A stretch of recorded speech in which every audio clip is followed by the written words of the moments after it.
ഇവിടെ നേരിട്ട് കൺസൾട്ടേഷന് വേണ്ടി വരുന്ന സമയത്ത് പലപ്പോഴും ചില കുട്ടികളെ കൊണ്ടുവരാറുണ്ട്. സ്കൂളിലും മദ്രസകളിലൊക്കെ പഠിക്കുന്ന കുട്ടികളെ. ആ കുട്ടികൾക്ക് യഥാർത്ഥത്തിലുള്ള പ്രശ്നം എന്താണെന്ന് ചോദിച്ചാൽ പഠനത്തിൽ ശ്രദ്ധ കേന്ദ്രീകരിക്കാൻ സാധിക്കുന്നില്ല. പഠിച്ചതൊന്നും മനസ്സിലാകുന്നില്ല, ക്ലാസ്സിലെടുക്കുന്നതൊന്നും തിരിയുന്നില്ല എന്ന് പറഞ്ഞിട്ട് കുട്ടിയും കംപ്ലൈന്റ് പറയുന്നു. സ്കൂളിലേക്ക് ക്ലാസ് ടീച്ചർ വിളിക്കുന്ന സമയത്ത് പാരൻസ് മീറ്റിങ്ങിൽ ഈ വിഷയം പറയുന്നു. ഇങ്ങനെ കുട്ടിയെക്കുറിച്ച് എപ്പോഴും പരാതിയാണ്. പ്രധാനമായി പറയുന്നത് ക്ലാസ് എടുക്കുമ്പോൾ അവൻ പല പ്രവർത്തനങ്ങളിലും ഏർപ്പെട്ടുകൊണ്ടിരിക്കുകയാണ്, ക്ലാസ്സിൽ ശ്രദ്ധിക്കുന്നില്ല, പല വിഷയങ്ങളിലുമാണ് ഉള്ളത് എന്നുള്ളതാണ്. യഥാർത്ഥത്തിൽ ഇത്തരം കുട്ടികളുടെ ഈ പ്രശ്നങ്ങളൊക്കെ നമ്മുടെ ഭാഗത്ത് നിന്ന് ഈ കുട്ടികൾക്കുള്ള യഥാർത്ഥ പ്രശ്നം എന്താണെന്ന് മനസ്സിലാക്കിയിട്ട് പരിഹരിക്കാവുന്നതേ ഉള്ളൂ. ചിലപ്പോൾ ADHDയുമായി ബന്ധപ്പെട്ട ചില അവസ്ഥകളൊക്കെ ആ കുട്ടിയിലൂടെ കടന്നു പോയേക്കാം.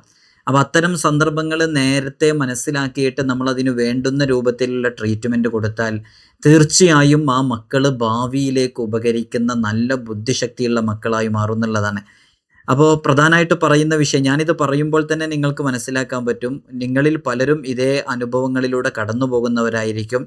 നമ്മൾ നമ്മുടെ മക്കളോട്, ചെറിയ കുട്ടികളോട് സ്കൂളിലേത് മദ്രസയിലേതൊക്കെ പഠിക്കാൻ വേണ്ടി പറയുമ്പോൾ അവർ അത് ചെയ്യാതെ മൾട്ടി ടാലൻറ്റഡ് ആയിരിക്കും. എന്ന് വെച്ചാൽ പല വിഷയങ്ങളിലും അവർ ഇങ്ങനെ ചെയ്തുകൊണ്ടിരിക്കുക. ഇപ്പോൾ പഠിക്കാൻ പറയുമ്പോൾ പഠിക്കാതെ വേറെ എന്തെങ്കിലും പ്രവർത്തനങ്ങൾ ചെയ്യുക എന്നുള്ളത്.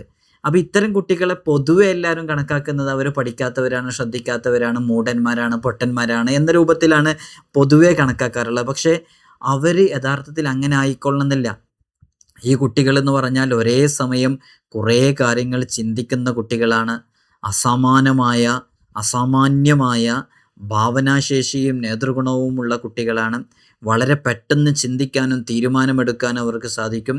അതുകൊണ്ട് തന്നെ ചെറുപ്പത്തിൽ ശ്രദ്ധാപൂർവം ക്ഷമയോടുകൂടെ അവരെ വളർത്തേണ്ട രൂപത്തിൽ വളർത്തിയാൽ, നമ്മൾ എങ്ങനെയാണോ ഈ കുട്ടിയെ പ്രതീക്ഷിച്ചിരുന്നത്, പൊട്ടനാണ്, മൂഢനാണ്, പഠിക്കാൻ കഴിയാത്തവനാണ്, കൊള്ളാത്തവനാണെന്നല്ലേ, ഇതിൻ്റെ നേരെ ഓപ്പോസിറ്റിലേക്ക് നല്ല പഠിക്കുന്ന മക്കളായി മാറും. അപ്പോൾ അതിന് വേണ്ടുന്ന ട്രീറ്റ്മെൻറ്റുകൾ നമ്മൾ ചെയ്യണം. അപ്പോൾ എന്താണ് ഇത്തരം കുട്ടികളിൽ ഉണ്ടാകുന്ന ലക്ഷണങ്ങൾ എന്ന് പറയാം.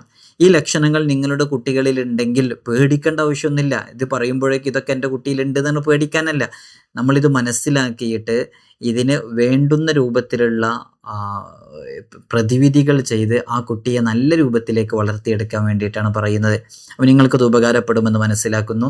ഇൻഷാ അല്ലാഹ് വിഷയത്തിലേക്ക് പ്രവേശിക്കുന്നതിൻ്റെ മുമ്പ് എല്ലാ ദിവസവും സൂചിപ്പിക്കാറുള്ളത് പോലെ തന്നെ നേരിട്ട് കാണാനുള്ള ഡേറ്റ് ചൊവ്വാഴ്ചകളിൽ മാത്രമാണ്. ചൊവ്വാഴ്ച നേരിട്ട് വരാൻ ബുക്ക് ചെയ്യാൻ വിളിക്കേണ്ടത് ഞായറാഴ്ച 10 മണിക്കാണ്. വിളിച്ച് ബുക്ക് ചെയ്തതിന് ശേഷം മാത്രമേ വരാവൂ എന്ന് ഓർമ്മപ്പെടുത്തുകയാണ്. പലരും വിളിക്കാതെയും ബുക്ക് ചെയ്യാതെയൊക്കെ വരുന്നുണ്ട്. അതുകൊണ്ടാണ് നമുക്കിത് ഇടയ്ക്കിടയ്ക്ക് പറയേണ്ടി വരുന്നത്. നമ്മളിതിൻ്റെ അപ്ഡേഷനും കാര്യങ്ങളൊക്കെ ഇൻസ്റ്റഗ്രാമിലും വാട്സപ്പിലൊക്കെ അപ്ഡേറ്റ് ചെയ്യാറുണ്ട്. ഇൻസ്റ്റഗ്രാമിൻ്റെ ലിങ്ക് ഡിസ്ക്രിപ്ഷനിൽ കൊടുത്തിട്ടുണ്ട്. അവിടെ നോക്കിയാൽ നിങ്ങൾക്ക് അതൊക്കെ കാണാൻ സാധിക്കുന്നതാണ്. നമ്മളീ പറഞ്ഞു വരുന്നതിൻ്റെ ആകെ ആശയം എന്ന് പറയുന്നത്, ചില കുട്ടികൾ, എല്ലാ കുട്ടികളും ഒരുപോലെ ആയിരിക്കില്ല. നമ്മുടെ മക്കളിലൊക്കെ ഉണ്ട് ചില കുട്ടികൾ. നിങ്ങൾ ഈ അവസ്ഥയിലൂടെയൊക്കെ കടന്നു പോകുന്ന മക്കളുണ്ടെങ്കിൽ ഒന്ന് ശ്രദ്ധിക്കുക. ചെറുപ്പത്തിലേ ശ്രദ്ധിച്ചാൽ, കുറേ കഴിഞ്ഞിട്ട് ശ്രദ്ധിച്ചാൽ ചിലപ്പോൾ നമുക്ക് നമ്മൾ ഉദ്ദേശിച്ച രൂപത്തിൽ തിരിച്ചു കിട്ടില്ല.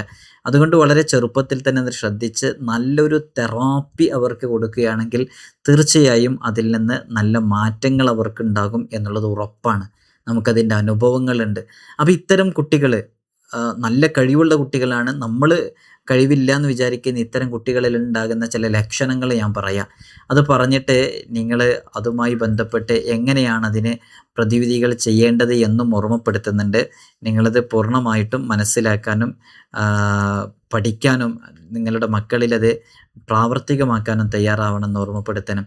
മാതാപിതാക്കൾ പലപ്പോഴും ഇത്തരം കുട്ടികളുടെ ഇത്തരം ഹൈപ്പർ ആക്റ്റീവ്, അതേപോലെ തന്നെ ഇത്തരം പ്രവർത്തനങ്ങളൊക്കെ കാണുമ്പോൾ യഥാർത്ഥത്തിൽ പെട്ടെന്ന് അവരോട് ദേഷ്യപ്പെടുകയും ക്ഷമ നശിച്ച് അവരോട് ഷൗട്ട് ചെയ്യുകയൊക്കെ ചെയ്യും. ഇത്തരം സന്ദർഭത്തിൽ അവർ തളർന്നു പോകും. ചെറിയ പ്രായത്തിൽ ഇത്തരത്തിലുള്ള കുട്ടികളുമായി നമ്മൾ ഇങ്ങനെ ഇടപെട്ട് കഴിയുമ്പോൾ അവർക്ക് പിന്നെ ഒരിക്കലും അവരുടെ അവസ്ഥയിൽ നിന്ന് ഓവർകം ചെയ്ത് മുന്നോട്ട് വരാൻ സാധിക്കില്ല. ഇത്തരം കുട്ടികളുടെ ഒരു പ്രത്യേകത എന്ന് പറഞ്ഞാൽ അവരൊരു നിമിഷം പോലും വെറുതെ കളയില്ല, ഒരിടത്തും അടങ്ങിയിരിക്കില്ല, എല്ലാറ്റിലും കയറി ഇടപെടും, ഒന്നും ചെയ്യാൻ അനുവദിക്കില്ല. സ്കൂളിൽ നിന്നാണെങ്കിലും മദ്രസയിൽ നിന്നാണെങ്കിലൊക്കെ അവരെക്കുറിച്ച് കംപ്ലൈൻറ്റുകൾ വന്നുകൊണ്ടേയിരിക്കും. കാരണം ഇത് ADHDയുമായി ബന്ധപ്പെട്ട ഒരവസ്ഥയിലൂടെ കടന്നു പോകുന്ന ചില മക്കളായിരിക്കാം. ഒരു 12 വയസ്സിന് മുമ്പ് വരെ ചില കുട്ടികളിലൊക്കെ ഇത്തരം അവസ്ഥകൾ 7 വയസ്സിന് മുമ്പുള്ള കുട്ടികൾക്കൊക്കെ ചിലപ്പോൾ ഈ അവസ്ഥകൾ കണ്ടു തുടങ്ങാറുണ്ട്. ഇങ്ങനെയുള്ള ഈ അവസ്ഥകളിൽ പ്രധാനമായിട്ട് ഇതിൻ്റെ ഒരു ലക്ഷണവും ഒക്കെ ആയിട്ട് പൊതുവെ എല്ലാവരിലും കാണപ്പെടുന്നത് ഫസ്റ്റ് പറയുന്നത് വെരി ലോ അറ്റൻഷൻ എന്നുള്ളതാണ്. തീരെ ശ്രദ്ധയില്ലാത്തൊരവസ്ഥയിലൂടെ കുട്ടി കടന്നു പോകുക എന്നുള്ളതാണ്. എന്ത് പറഞ്ഞാലും ശ്രദ്ധിക്കാൻ കഴിയാതിരിക്കാം. ഇത് ഇത്തരം സന്ദർഭങ്ങളിലൂടെ കടന്നു പോകുന്ന കുട്ടികളിലേക്ക് ഉണ്ടാവുന്നതാണ്. ശ്രദ്ധിക്കാൻ കഴിയാതിരിക്കാം. അതേപോലെ തന്നെ എപ്പോഴും സംസാരിച്ചുകൊണ്ടിരിക്കുക, എല്ലാ വിഷയങ്ങളിലും ഇടപെട്ടുകൊണ്ട് ഒരു കാര്യം ആരംഭിച്ചു കഴിഞ്ഞാൽ അത് പൂർത്തിയാക്കാതെ അടുത്തതിലേക്ക് നീങ്ങുന്ന ഒരവസ്ഥ ഈ കുട്ടിയിലുണ്ടാവുക. ഇതൊക്കെ നമ്മൾ ചെറുപ്പം മുതലേ കുട്ടിയുടെ ഓരോ അനക്കങ്ങളും ചലനങ്ങളും നിരീക്ഷിച്ച് മനസ്സിലാക്കേണ്ടതാണ്. എപ്പോഴും ചലിച്ചുകൊണ്ടിരിക്കുക. അതിൻ്റെ ചില രൂപങ്ങളൊക്കെ ഉണ്ട് കേട്ടോ. ചെറിയ രീതിയിലുള്ള ഉപദ്രവങ്ങൾ ചെയ്യാനുള്ളൊരു മനോഭാവം ഉണ്ടാവുക. വെറുതെ ഇങ്ങനെ ചിലരൊക്കെ ഇങ്ങനെ ഉപദ്രവിക്കാനുള്ളത്. പെട്ടെന്ന് വയലൻ്റ് ആവുക, ദേഷ്യപ്പെട്ടുകൊണ്ടേയിരിക്കുക. ഒന്നും ചിന്തിക്കാതെ എടുത്തു ചാടുക, ഓരോ വിഷയങ്ങളിലേക്കും എടുത്തു ചാടുക. അപകടങ്ങളൊക്കെ തിരിച്ചറിയാതെ എടുത്തു ചാടിക്കൊണ്ടേയിരിക്കുക. മറ്റുള്ളവർ ചെയ്യുന്ന പ്രവൃത്തികളിലോ സംസാരത്തിലോ കയറി ഇടപെട്ടുകൊണ്ട് സംസാരിക്കുക. പഠന പ്രവർത്തനങ്ങളിൽ, പഠനവുമായി ബന്ധപ്പെട്ട വിഷയങ്ങളിൽ തീരെ മികവ് പുലർത്താതിരിക്കുക. ഇത്തരം ലക്ഷണങ്ങൾ ഈ ADHDയുമായി ബന്ധപ്പെട്ടതും ഹൈപ്പർ ആക്റ്റീവുമായി ബന്ധപ്പെട്ടൊക്കെ വന്നേക്കാം. നമ്മൾ എന്താണെന്ന് കൃത്യമായിട്ട് മനസ്സിലാക്കിയിട്ട് അതിൻ്റെതായ രൂപത്തിൽ നമ്മൾ മുന്നോട്ട് കൊണ്ടുപോയാൽ തീർച്ചയായിട്ടും ആ മക്കളെ നമ്മൾ ഉപകരിക്കുന്ന രൂപത്തിൽ നമുക്ക് തിരിച്ചു കൊണ്ടുവരാൻ സാധിക്കും എന്നുള്ളത് ഉറപ്പാണ്. അപ്പോൾ ഇത്തരം സാഹചര്യത്തിലൂടെ കടന്നു പോകുന്ന കുട്ടികളെ എങ്ങനെയാണ് നമ്മൾ ശ്രദ്ധിക്കേണ്ടത്? ഇതിലൊരുപാട് കാര്യങ്ങൾ നമ്മൾ ശ്രദ്ധിക്കാണ്ട്. ദീർഘനേരം ശ്രദ്ധ കേന്ദ്രീകരിക്കേണ്ട ജോലികൾ, ഇതൊക്കെ ഒഴിവാക്കുക എന്നുള്ളത് ഈ കുട്ടികളുടെ ഒരു ശൈലിയായിരിക്കും. കുറേ നേരം ചെയ്യേണ്ട കാര്യങ്ങൾ, അതേപോലെ തന്നെ ചെയ്യേണ്ടുന്ന കാര്യങ്ങളൊക്കെ പെട്ടെന്ന് മറന്നുപോയിക്കൊണ്ടിരിക്കുക. ചുറ്റും നടക്കുന്ന കാര്യങ്ങളിലോ ചിലപ്പോൾ സ്വന്തം ചിന്തകളിലൊക്കെ അങ്ങനെ എപ്പോഴും ഇങ്ങനെ അശ്രദ്ധമായിക്കൊണ്ടിരിക്കുക. അവർ നിൽക്കുന്ന ഉറങ്ങുന്ന സ്ഥലത്ത്, അതേപോലെ അവരുടെ ബാഗിലുള്ള സാധനങ്ങൾ, അവരുടെ ടോയ്സ്, അവരുടെ വസ്തുക്കൾ, കുട്ടികളുടെ വസ്തുക്കൾ, ഇതൊക്കെ എങ്ങനെയാണ് എടുത്തു വെക്കേണ്ടത്, ക്രമീകരിക്കേണ്ടത്, അതൊക്കെ ഒന്ന് സെറ്റ് ചെയ്ത് വെക്കാനൊക്കെ ഒരു ബുദ്ധിമുട്ട് അനുഭവപ്പെടുക. അപ്പോൾ അവരുടെ ബാഗിലുള്ള സാധനങ്ങൾ, സ്കൂൾ ബുക്കുകൾ, അവരുടെ ടിഫിൻ ബോക്സുകൾ, ഇങ്ങനെ അവരുടെ റൂമിലുള്ള, അവർ കിടക്കുന്ന സ്ഥലത്തുള്ള അവരുടേതായ സാധനങ്ങളുണ്ടല്ലോ, ഇതൊക്കെ ഒന്ന് ക്രമീകരിച്ച് വെക്കുന്നതിലൊക്കെ ഒരു ബുദ്ധിമുട്ട് എപ്പോഴും അനുഭവപ്പെടുക. എപ്പോഴെങ്കിലുമൊക്കെ ഉണ്ടാവുന്നതിനെ കുറിച്ചല്ല. അതേപോലെ തന്നെ എന്തെങ്കിലുമൊക്കെ പ്രധാനപ്പെട്ട ഭാഗങ്ങൾ കൂടുതൽ സമയം കേൾക്കേണ്ടി വരുമ്പോൾ അതിൽ ശ്രദ്ധ കേന്ദ്രീകരിക്കാതിരിക്കുക. ആരെങ്കിലും നേരിട്ട് സംസാരിക്കുമ്പോൾ ശ്രദ്ധ തിരിക്കുന്നതായി തോന്നുക.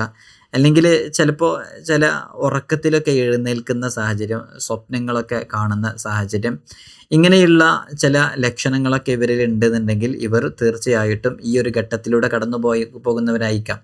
അപ്പോൾ ഈ ഘട്ടത്തിലൂടെ കടന്നു പോകുന്ന കുട്ടികളെ അവർ പഠിക്കാത്തവരാണ്, അവർ ശ്രദ്ധിക്കാത്തവരാണ്, അവരെ ഇനി ഒരിക്കലും ഓന് തീരെ ബുദ്ധിയില്ലാത്തവനാണെന്ന് മനസ്സിലാക്കിയിട്ട് അവനെ മാറ്റി നിർത്തുകയല്ല വേണ്ടത്.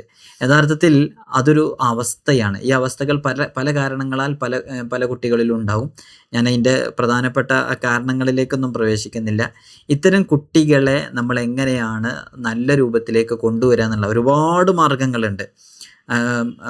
ചെയ്യേണ്ട ചില കാര്യങ്ങളൊക്കെ ഉണ്ട്, അവർ പഠിപ്പിക്കേണ്ട ചില രീതികളൊക്കെ ഉണ്ട്. നല്ല കെയർ കൊടുത്തു കഴിഞ്ഞാൽ തീർച്ചയായും ഈ മക്കളായിരിക്കും നാളെ നല്ല കഴിവുള്ള മക്കളായിട്ട് വളരുക. ഏത് മക്കൾ നമ്മൾ പഠിക്കുന്നില്ല, മനസ്സിലാക്കുന്നില്ല എന്ന് പറഞ്ഞ ഈ മക്കളുണ്ടല്ലോ, അവരാണ് നല്ല രൂപത്തിലേക്ക് എത്തുക. എങ്ങനെയാണ് ഇതിനെ നമ്മൾ പരിഹരിക്കേണ്ടത്? അതിനൊരുപാട് തെറാപ്പികളുണ്ട്. ആധുനിക സംവിധാനങ്ങൾ ഉപയോഗിച്ചുള്ള തെറാപ്പികളുണ്ട്. നല്ലൊരു തെറാപ്പിസ്റ്റിൻ്റെ സഹായം തേടിയിട്ട് കുട്ടിയെ തെറാപ്പിക്ക് വിധേയമാക്കുക. അപ്പോൾ ആ തെറാപ്പിസ്റ്റ് വീട്ടിൽ ചെയ്യാനുള്ള ചില പരിശീലനങ്ങളൊക്കെ പറഞ്ഞു തരും. അതൊക്കെ മനസ്സിലാക്കിയിട്ട് വീട്ടിലത് ചെയ്യുക. എന്നിട്ട് കൃത്യമായ ഇടവേളയിൽ ആ തെറാപ്പിസ്റ്റിനെ പോയി കണ്ട് നമ്മൾ ആ കുട്ടിയിൽ ഉണ്ടാക്കിയെടുക്കേണ്ട ചില കാര്യങ്ങളൊക്കെ ഉണ്ടാക്കിയെടുത്ത് നല്ലൊരു ഫോളോ അപ്പ് ഉണ്ടായാൽ കുട്ടിയെ മാറ്റിയെടുക്കാൻ സാധിക്കുമെന്നുള്ളതാണ്. ഇത്തരം കുട്ടികൾക്ക് പൊതുവെ ദീർഘമായ പ്രവർത്തനങ്ങൾ, ദീർഘമായ ക്ലാസ്സുകൾ, വലിയ പ്രവർത്തനങ്ങൾ, ഇതൊക്കെ ചെയ്യാൻ ബുദ്ധിമുട്ടുണ്ടാകും, മടുപ്പുണ്ടാകും, അലസതയുണ്ടാകും. അപ്പോൾ അതൊക്കെ ലളിതമായിട്ട് ലഘുവായിട്ട് കൊടുക്കുക എന്നുള്ളതാണ്. ഇപ്പോൾ അവരോട് ഇപ്പോൾ 9ൻ്റെയും 8ൻ്റെയും ഗുണനപ്പട്ടിക, മൾട്ടിപ്ലിക്കേഷൻ ടേബിൾ പഠിക്കാനുണ്ടെന്ന് സങ്കല്പിക്കുക. എന്നാൽ ആ കുട്ടിക്ക് ആദ്യം ഒരു 9ൻ്റെ പട്ടിക, അത് ഗുണനപ്പട്ടിക പഠിക്കാൻ വേണ്ടി കൊടുക്കുക. അത് മുഴുവനായിട്ട് കഴിയുന്നില്ലെങ്കിൽ അതിൻ്റെ പകുതി പഠിക്കാൻ വേണ്ടി പറയുക, എന്നിട്ട് റെസ്റ്റ് കൊടുക്കുക, ഒരു റിക്കവറി ടൈം കൊടുക്കുക, എന്നിട്ട് വീണ്ടും അടുത്ത് പഠിക്കാൻ കൊടുക്കുക. അങ്ങനെ സ്റ്റെപ്പ് ബൈ സ്റ്റെപ്പായിട്ട് കുറച്ച് പോർഷൻസ്, ചെറിയ ഭാഗങ്ങൾ കൊടുത്ത് അവരെ പഠിപ്പിക്കുകയാണെങ്കിൽ അവർക്ക് ആ ഒരു അശ്രദ്ധമായിരിക്കുന്നതിൽ നിന്നൊക്കെ മാറി നിൽക്കാൻ അത് കാരണമാകുന്നുള്ളതാണ്. ഇടയ്ക്ക് ഒരു കളിക്കാനുള്ള സമയം അവസരമൊക്കെ കൊടുക്കുക. പ്രധാനമായിട്ട് ശ്രദ്ധിക്കേണ്ടത് ഇത്തരം കുട്ടികൾ നന്നായിട്ട് ഭക്ഷണം കഴിക്കണം, പ്രോട്ടീൻ റിച്ച് ആയിട്ടുള്ള ഭക്ഷണം കഴിക്കണം. അതേപോലെ തന്നെ കറക്റ്റ് സ്ലീപ്പിങ് നന്നായിട്ട് നടക്കും വേണം. ഒരു 8-9 മണിക്കൂർ ഉറങ്ങുന്ന ഒരു ശീലം ഈ കുട്ടികളിൽ ഉണ്ടാകണം. അതവരുടെ മെൻ്റലി അവർ ഹെൽത്തി ആവാൻ കാരണമാകുന്നുള്ളതാണ്. ഈ തെറാപ്പിസ്റ്റൊക്കെ പറഞ്ഞു തരുന്ന ചില വ്യായാമ മുറകളുണ്ട് ഈ ബ്രെയിനുമായി ബന്ധപ്പെട്ടതൊക്കെ. അതൊക്കെ ഒരു ഗെയിം എന്ന രൂപത്തിൽ ഈ കുട്ടിക്ക് പ്രചോദിപ്പിക്കുകയും അതിന് ഇൻസ്പിറേഷൻ കൊടുക്കുകയും അതിങ്ങനെ പ്രാക്ടീസ് ചെയ്യുകയും ചെയ്യുക. നല്ല സുഹൃത്തുക്കളെ ഉണ്ടാക്കാൻ നിർദ്ദേശിക്കുകയും ചെയ്യണം. ഇത്തരം കുട്ടികളുമായി ബന്ധപ്പെടുന്ന അവരുടെ ഫ്രണ്ട്സ് ഉണ്ടല്ലോ, ആ ഫ്രണ്ട്സ് യഥാർത്ഥത്തിൽ ഇത്തരം കുട്ടികൾക്ക് നല്ല മൈൻഡ് തെറാപ്പി അവരറിയാതെ തന്നെ കൊടുക്കുന്നുള്ളതാണ്. അവരുടെ മൈൻഡ് ഇങ്ങനെ റിലാക്സേഷനിലേക്ക് എത്താൻ ഇത്തരം നല്ല ഫ്രണ്ട്സുകൾക്ക് കഴിയുന്നുള്ളതാണ്.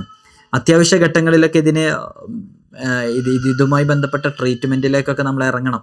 അങ്ങനെയൊക്കെ ഇറങ്ങിയാൽ ഈ കുട്ടികളാണ് നാളെ ഭാവിയിൽ നല്ല മക്കളായിട്ട് വളരുക. ഏത് കുട്ടികൾ പഠിക്കില്ല എന്ന് പറഞ്ഞാൽ, തീരെ മനസ്സിലാക്കില്ല എന്ന് പറഞ്ഞാൽ,